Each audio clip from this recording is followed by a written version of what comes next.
hanggang ngayon, naniniwala kami na nandyan siya, tinatawanan kami. Sige lang, there's always time for everything.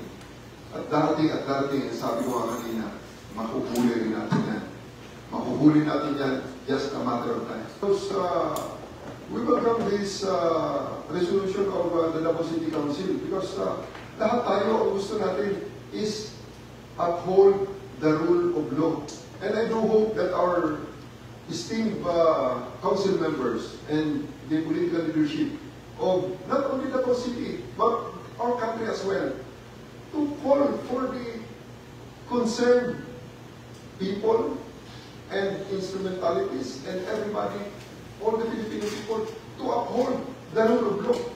At central to this upholding the rule of law is the respect for the judicial processes. Babalik tayo sa pinakauna na nagsimula ng lahat ng ito. Ano yun? May mandamiento de arresto ang RTC sa Pasig at nagsasabi, dalhin niyo si Apollo Kibuloy dito sapagkat siya ay dapat managot dito sa kaso inaakusa sa kanya, human trafficking at child abuse. So hopefully, I hope that the political leadership also make that call to Apollo Kibuloy and his followers. Respetuhin niyo ang rule of law.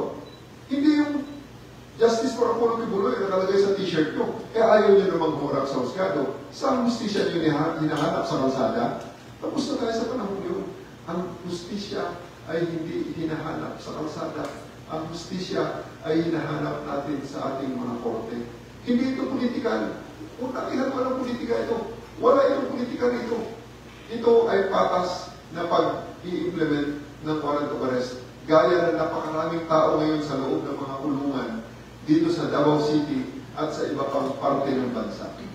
Lahat sila, dahil may utos ng korte na sila ay hulihin at ikulong, ikinulong sila. At meron silang mga court dates, kumaharap sila sa judge, hinaharap ang kanilang